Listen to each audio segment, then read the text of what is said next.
Hello everyone and welcome to today's video. Now today I'm going to be continuing the series with the Boston Uprising. This is going to be our third team that I'm going to be talking about, and this team looks all over the place. I'm just going to say that. It looks freaking weird. So I don't know I really don't know what to say about this roster. I really don't. It just looks all over the place. So we start with the DPS, and I think the DPS is the strongest one. So it is. So we got Valentine, Striker, and Victoria. I do think this looks really. I mean, Valentine, we've already seen is crazy. We've already seen that he was definitely, I guess, maybe the standout player on the team. Striker's also coming back to the team, which is a great sign for Boston Uprising fans. And then Victoria, I think I think two of these were from the Uprising Academy roster, which is full Korean. I'm surprised they got two Western players. They kept Punk and they got Crimzo. I really thought they were actually going to have like more Western players, but no, it looks like they could be going full Korean, um, which is alright, I guess, but still, it's weird. Either way, I think this DPS lineup looks really good. I'm really excited to see how Victoria goes, and yeah, that's all I can really say. I mean, this roster, yeah, just like I keep saying, this roster as a whole is just freaking weird. That's all. I just have to say that. It just looks weird. For the support, we got Faith, Crimzo, and MCD. Obviously, there was controversy about MCD. I think he was being racist to a Chinese player. He was in Team Chaser. I can't remember his name. Whatever, you know what I'm talking about. I think I had to talk about it in a video. But he has joined the Boston Uprising as the main support. I think Faith will also be the main support. So Crimzo, I actually can't remember. Is he? I'm just having a look right now because I have it in my phone just to check if I'm correct or not. So yeah, so Crimzo is the only flex support player, while Faith and MCD are probably going to trade times, even though I do think Faith is going to be there full time. MCD will be the backup.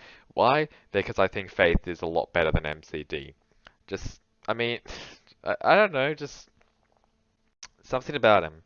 Just, I feel like I wasn't really like impressed with MCD of like how. Wait, hang on, he's actually a flex support. Oh, whoopsies, my bad. Okay, never mind. This now changes my my point here.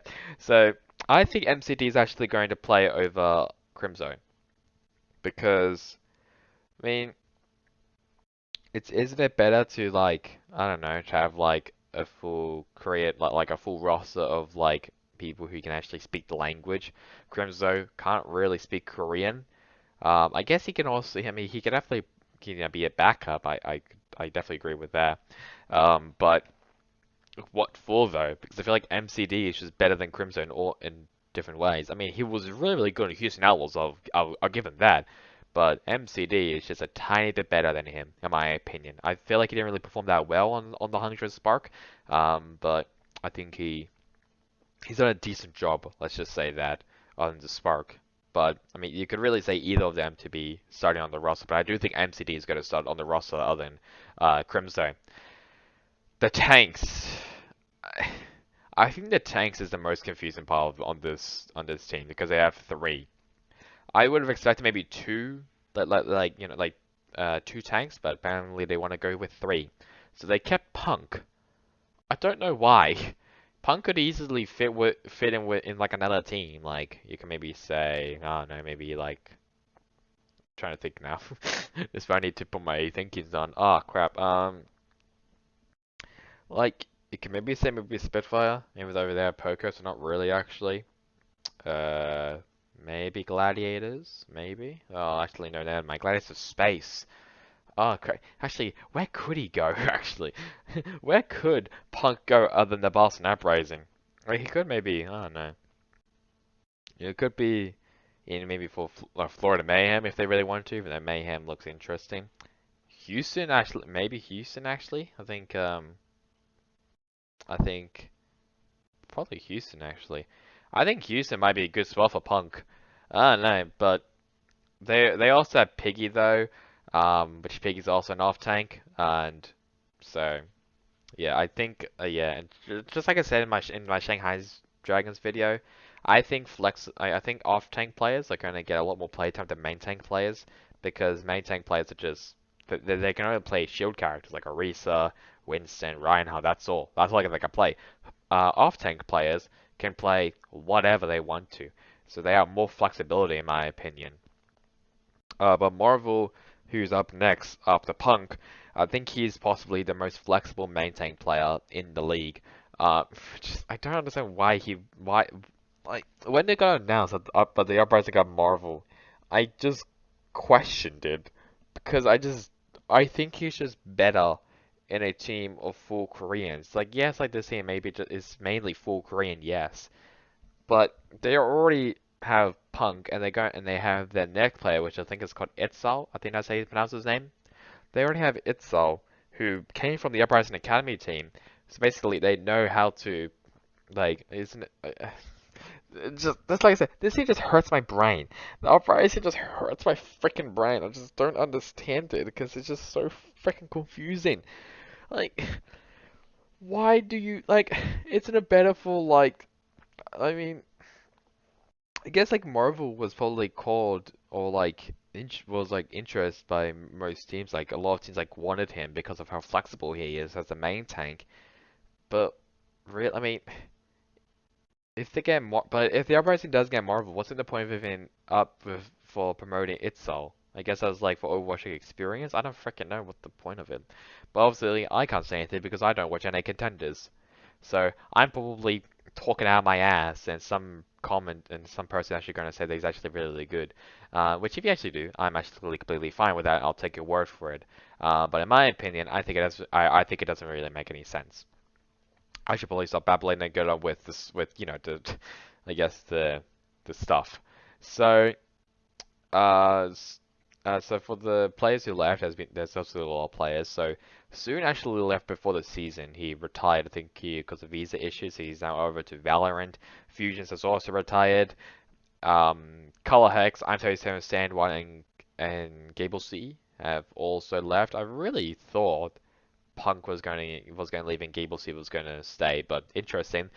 The only player who actually got signed to a team formerly from the Boston Uprising is Myungbong.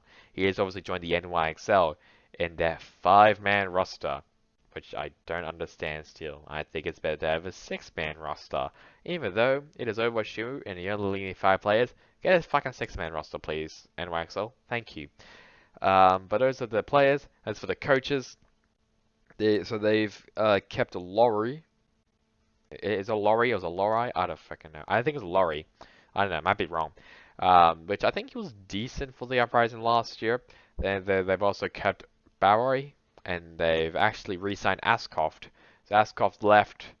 Uh, he left during the off season last year, and he joined this year's off season.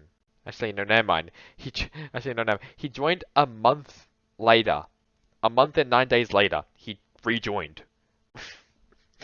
I I don't understand this, especially like I don't understand why like okay, if it's like a 2 year thing or like a 3 year thing even like for Striker because he freaking left in 2018.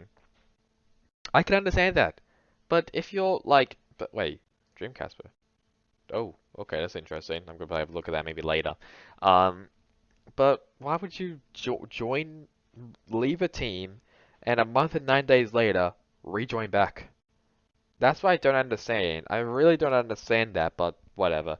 Also, just a quick mention, Cedar Wolf has also left the team. I think he's now the general manager for the Guard, which is the team in Valorant, which is also partnered up with the LA Gladiators and the LA Guerrillas from Overwatch and Call of Duty, respectively.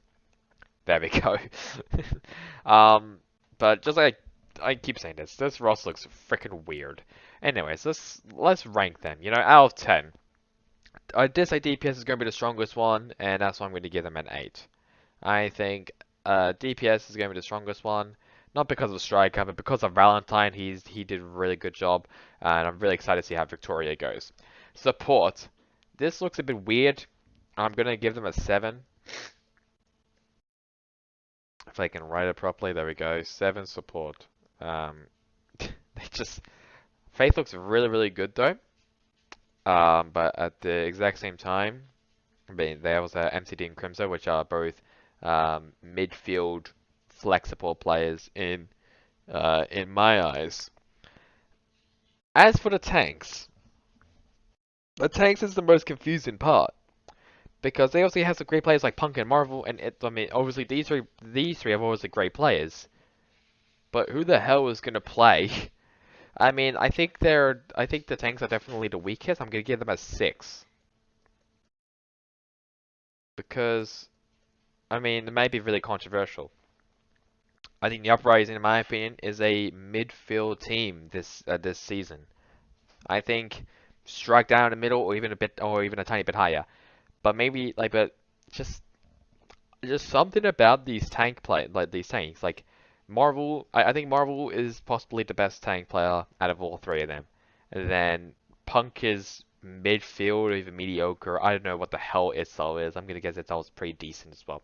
But I just think compared to everyone else, especially in the NA region, the tanks are pretty bad compared to everyone else in the region. But that's just obviously my opinion. Let me know what you guys think down in the comment section below.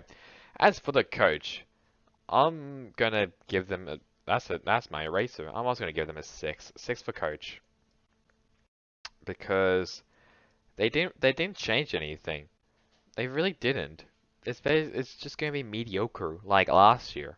I mean like they did decently like last time. But what can I do? What can I really do about the coaches other than like tell them to get a new freaking coach? Like, at least make some upgrades onto your coaching stuff and not just have the same 3 coaches, one leaving and one joining a month and 9 days later. So, whatever. We can't really do much about it. But that is really about it for the Boston Uprising. The next one will be the LA Gladiators, so look forward for that. So that's really about it for me. Hope you guys enjoyed it. Catch you guys all next time in the next one. Goodbye.